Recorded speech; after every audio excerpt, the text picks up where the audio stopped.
Kalau orang itu mendapatkan dunia, mendapatkan teknologi, mendapatkan semuanya. Ya, orang-orang kafir ini seumpama sudah dunia seluruh isinya dimiliki mereka semua. Semua potensi dunia, ekonominya, emasnya, peraknya, senjatanya, kekuasaannya, semua diambil oleh mereka 100% umpama ini. Tetapi mereka ini tidak diridhoi oleh Allah. Mereka mendapatkan dunia dengan segala isinya. Tetapi mereka dimurkai oleh pemilik dunia dengan segala isinya. Apa artinya nanti? Ya satu saat tidak ada gunanya.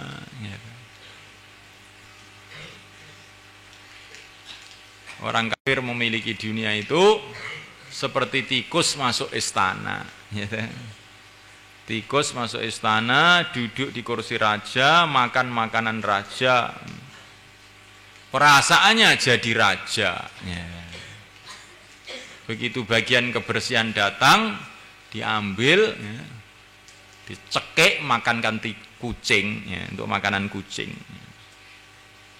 Begitu juga orang kafir itu. Tahu-tahu datang ke dunia, perasaannya memiliki dunia, padahal dia tidak pernah membuat dunia. Perasaannya jadi raja. Akhirnya nanti datang melihat Israfil bagian kebersihan dunia, tiup sangkakala, mampus semua, masukkan neraka. Itulah nasibnya orang-orang yang mencari dunia, tetapi tidak mencari ridhonya pemilik dunia. Akhirnya dunianya habis, akhiratnya hancur. Kamu jangan tertipu dengan keadaan orang-orang kafir itu. Orang kafir kaya, kaya apa? Enggak punya apa-apa mereka itu. Dirinya sendiri pun enggak punya. Kok kaya apa? Yang kaya yang hakikatnya itu hanya Allah SWT saja.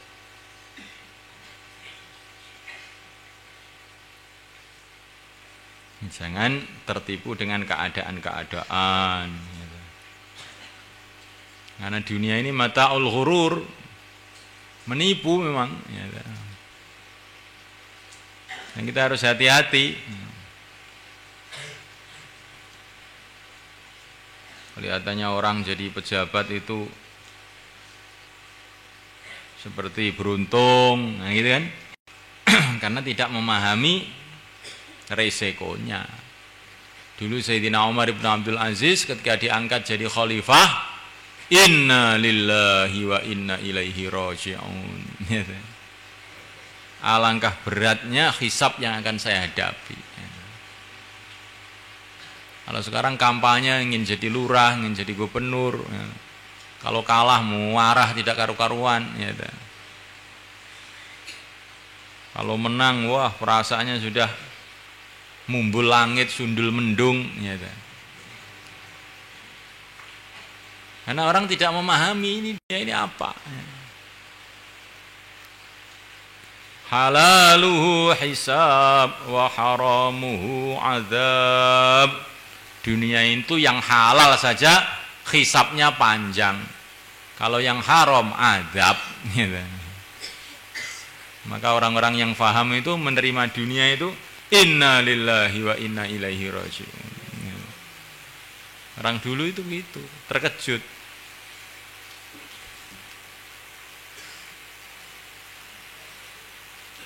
Dunia itu seperti ular, kelihatannya halus, tahu-tahu menyengat, mampus.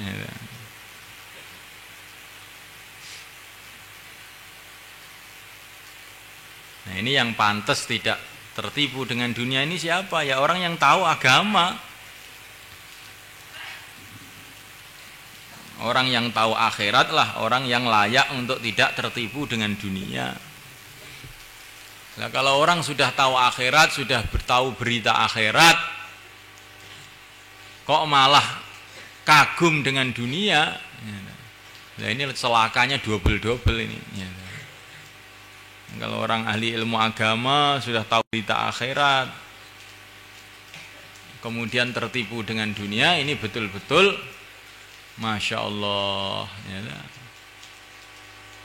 satu kerugian yang sangat besar.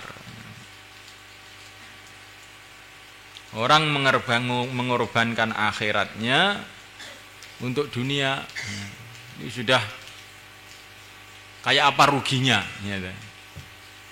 Mengorbankan istana-istana di surga demi gubuk-gubuk di dunia.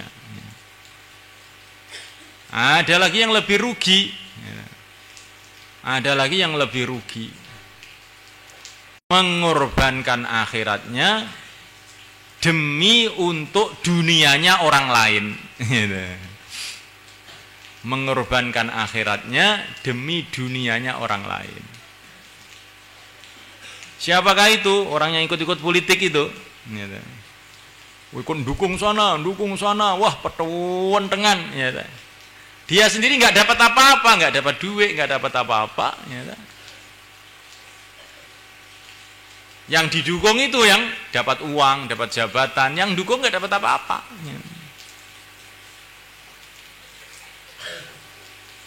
Sedangkan nanti kalau pejabat itu berbuat kemaksiatan dan tidak mau memberantas kemungkaran, pendukungnya semua dapat dosanya semuanya. Ini namanya mengorbankan akhiratnya demi dunianya orang lain.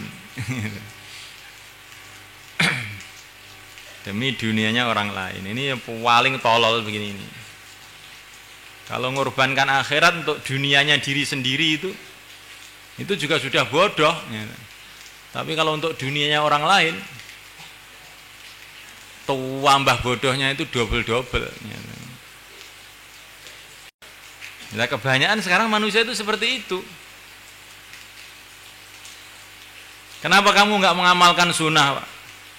Malu, Pak. Demi menjaga hubungannya dengan makhluk tadi, maka tidak amalkan agama. Sedangkan makhluk-makhluk itu sendiri juga tidak bisa menolong dia.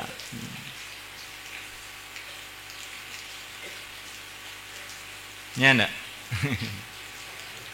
Orang amal agama di kampung, amalkan sunnah, kadang-kadang malu. Nanti kalau dikucilkan, bagi saya bagaimana?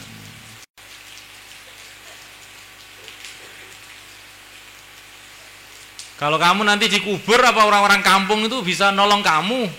Untuk apa kamu pertimbangkan pemikiran orang kampung?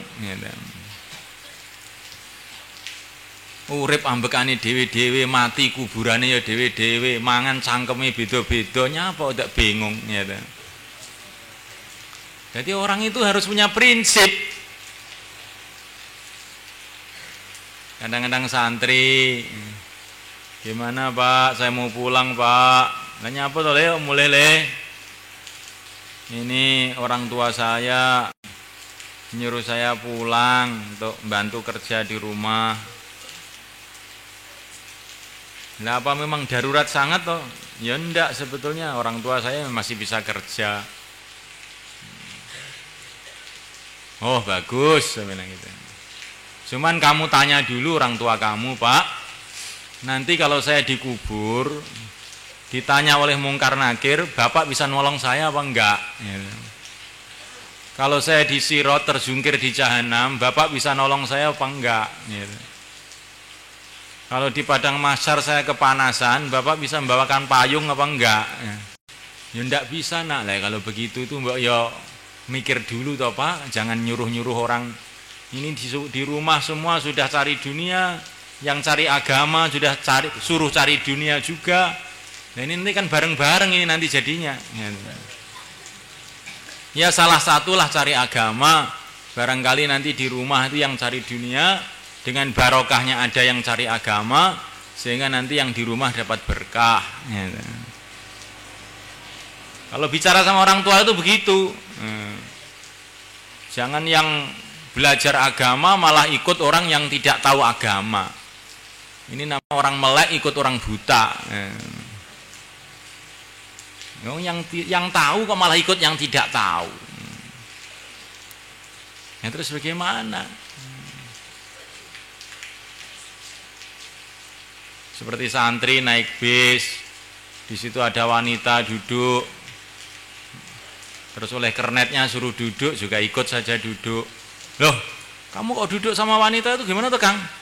Lah oleh Pak Kernet disuruh kok Pak. Nah ini santri hafid Quran kok imamnya Kernet, nih gimana?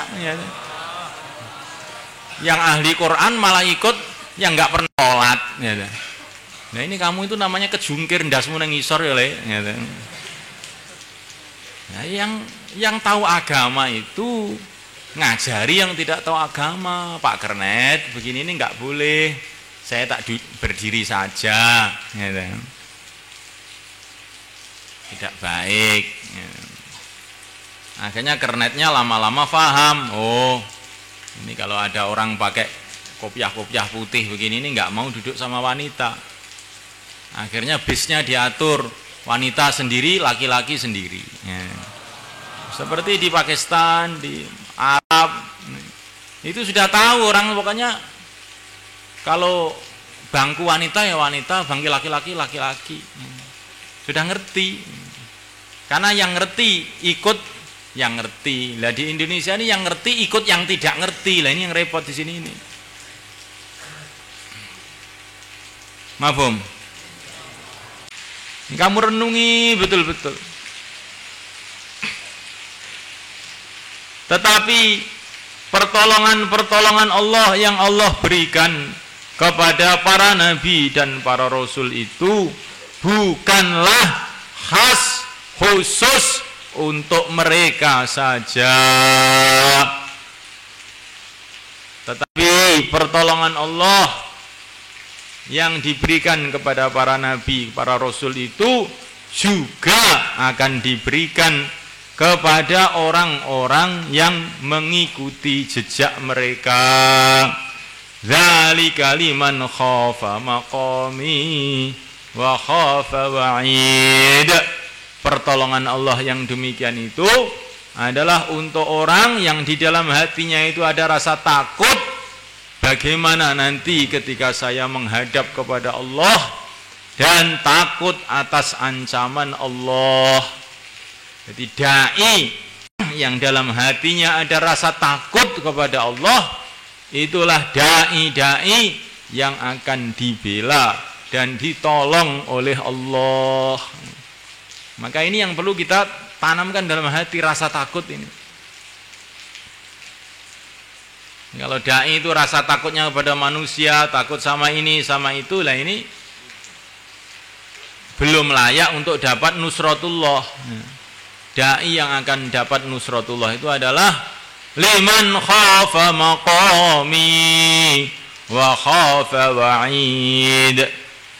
Dai yang dalam hatinya takut, bagaimana nanti kalau saya menghadap kepada Allah, dan takut atas ancaman-ancaman Allah. Mafhum ya kawan? Kemudian wastaftahu wa khaba kullu jabbarin anid. Para rasul minta tolong kepada Allah, maka binasalah orang-orang yang sewenang-wenang, yang keras kepala, yang menentang mereka. Di dunia hancur, di akhirat masuk neraka. Min waraihi jahannam wa yusqa min ma'in sadid. Setelah hancur di dunia, maka mereka dimasukkan dalam jahannam, dikasih minum dari air nanah.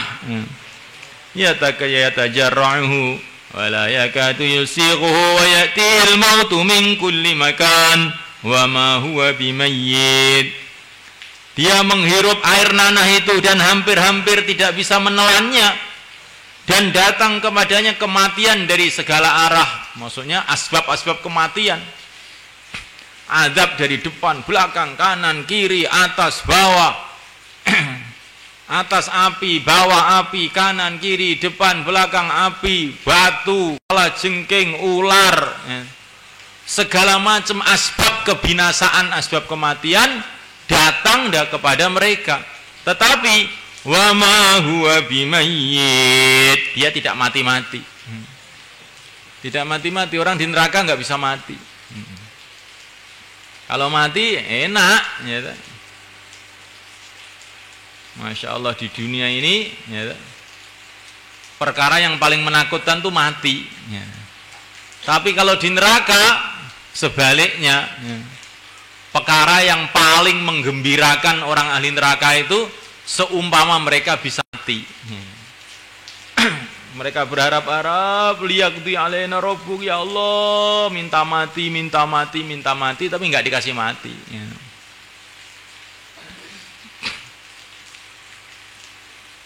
Wa min wara'ihi 'adzabun ghalid, dan di belakang mereka ada siksa yang keras.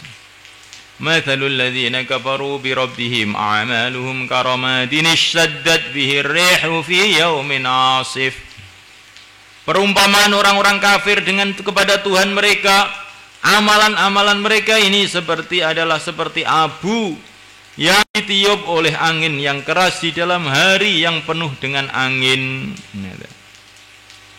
Orang punya debu, orang punya abu, ditaruh di atas batu, angin keras. Memang hari banyak angin. La yaqdiruna mimma kasabu ala syai', mereka tidak berkuasa untuk mengambil apa yang mereka usahakan sedikit pun. Seperti abu ditaruh di satu tempat, angin keras, habis sudah, nggak ada sama sekali, nggak bisa diambil. Abu itu sendiri tidak ada harganya ya. Dimiliki tidak akan tambah kaya ya. Nggak ada manfaatnya apa-apa, ditiup angin lagi, habis sudah. Nah begitulah amalan orang-orang kafir, usaha-usaha orang-orang kafir itu seperti itu. Memang usahanya sudah tidak ada nilainya, tidak ada harganya, hancur lagi, habis lagi.